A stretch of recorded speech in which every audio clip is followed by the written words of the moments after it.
అలాంటి awareness create చేయడంలో the best cinema recent times లో అంటే DNA సినిమా అని నేను చెప్తాను. ఎందుకంటే ఇది కలియుగం, ఇక్కడ ఏమైనా జరగచ్చు, ఎలాంటివైనా జరగచ్చు, ఎక్కడైనా జరగచ్చు.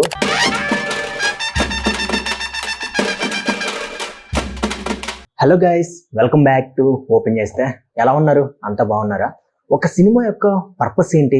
జస్ట్ ఒక ఎంటర్టైన్మెంట్ కోసం, లేదా టైం పాస్ కోసం, లేదా ఒక నలుగురు ఫ్రెండ్స్ కలిస్తే ఎక్కడికైనా వెళ్దాం ఎంజాయ్ చేయడానికి అనుకుంటే ఒక 3 గంటల పాటు ఎంజాయ్ చేయడానికి థియేటర్కి వెళ్ళడం కోసం, దీనికోసం మాత్రమే కాదు. నా దృష్టిలో ఒక సినిమా అంటే కేవలం ఎంటర్టైన్మెంట్ మాత్రమే కాదు, ఒక చిన్న అవేర్నెస్ ఇవ్వగలగాలి.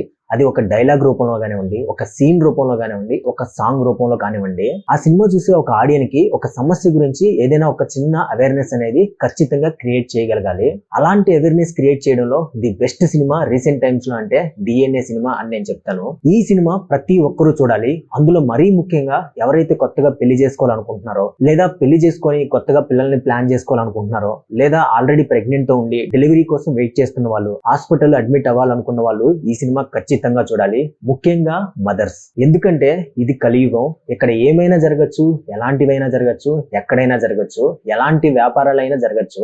కేవలం డబ్బుల కోసం, స్వార్థం కోసం చిన్న పిల్లలతో కూడా వ్యాపారాలు చేసే వాళ్ళు ఈ సమాజంలో ఉన్నారు. అదొక డిఫరెంట్ వరల్డ్ మన చుట్టూనే ఉంటుంది, కానీ మనకు అది కనిపించదు. ఒక్కసారి మనం ఆ ప్రపంచాన్ని చూడడం స్టార్ట్ చేస్తే షాక్ అవుతాము. ఇలాంటి విషయాల మీద మీకు ఒక చిన్న అవేర్నెస్ రావాలంటే ఖచ్చితంగా మీరు ఈ సినిమా చూడాలి. అది కూడా నేను ఎందుకు చెప్తున్నానంటే, నాకు కూడా చిన్నపిల్లలంటే చాలా ఇష్టం. అలాంటిది 9 నెలలు కడుపులో మోసి బయటికి తీసుకొచ్చిన ఒక అమ్మకి తను కన్న బిడ్డ పుట్టిన వెంటనే తప్పిపోయాడంటే, కనిపించకుండా పోయాడంటే ఆ బాధ ఎలా ఉంటుంది?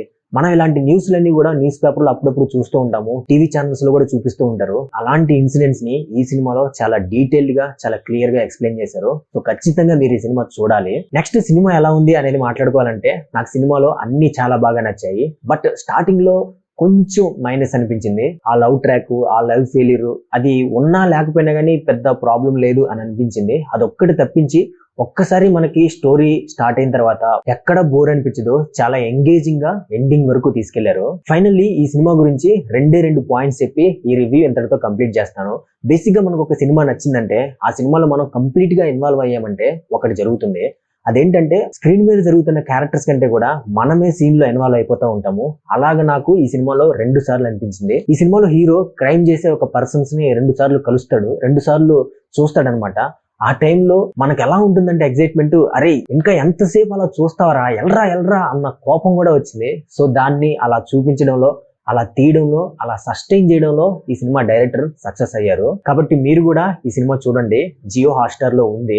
మళ్ళీ ఒకసారి చెప్తున్నాను, ఈ సినిమా ఖచ్చితంగా అందరూ చూడాలి. దట్టు ప్రెగ్నెంట్ ఉమెన్ ఖచ్చితంగా చూడాలి. సో అది గైస్ ఇవాళ మన వీడియో. ఈ వీడియో మీకు నచ్చితే ఒక లైక్ కొట్టండి. అండ్ అలాగే ఈ సినిమా మీరు చూస్తుంటే మీకు ఎలా అనిపించిందో కామెంట్స్ లో చెప్పండి. అండ్ అలాగే మన స్లోగన్ గుర్తుంది కదా, నచ్చితే మెచ్చుకుందాం, అందరితో పంచుకుందాం. So please support and subscribe to open చేస్తే. పక్కనే ఉన్న బెల్ ఐకాన్ నొక్కడం మాత్రం అస్సలు మర్చిపోద్దు. సో నెక్స్ట్ వీడియోలో మళ్ళీ కలుద్దాం. Until then take care, see you all later, bye.